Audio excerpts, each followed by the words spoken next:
Good morning, Sam. It is Wednesday, January 19th, 2021. Here's what I have to say about the baby hippopotamuses. Of course! Sam, what a mascot. What a perfect choice. Cute, I definitely agree. Potentially dangerous?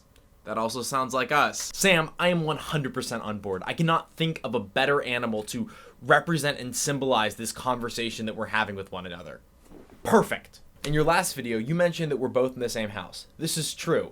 Now, one of the things in which we're employing is that we're not disclosing with each other what we're posting in our videos until those videos are posted, hopefully to have the most organic reaction in the next video. That being said, I'm having a blast with you being here, hanging out, having fun, making food together. And in all of this, I've been thinking a lot about what causes something to have a sense of home. Now, the house that we're currently in is a space that my family has had for generations. My grandparents lived here, my mom grew up here, my aunts and uncles and cousins all lived here as well, and now I'm living here. Now, a house that has that much history surely should have a sense of home, right? But when I got here a couple months ago, it really did have a sense of house. The house hadn't been lived in 5 years. The rooms were in disrepair, drywall was falling off, things needed painted, everything was covered in dust. This house that had once held such life had fallen away.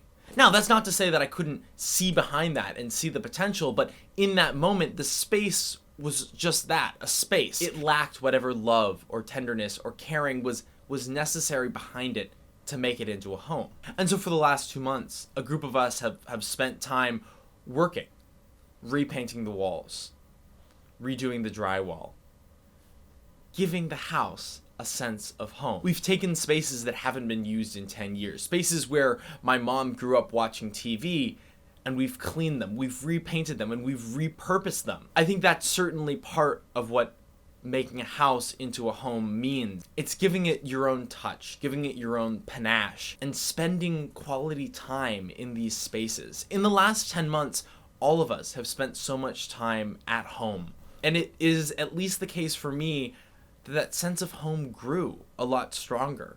Home became a place of refuge. It became a place of safety.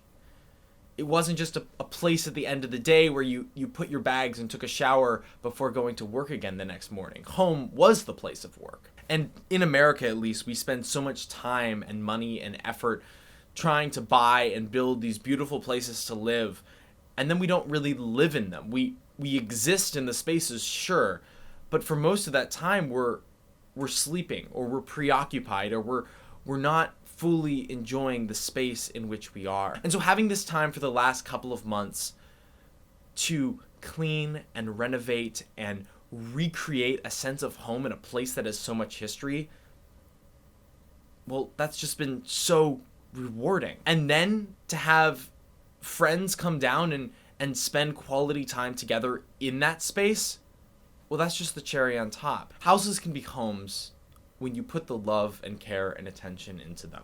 And that's at least what I hope we've done here. Sam, I can't wait to go grab a cup of coffee and see you in a minute. Baby hippos, out.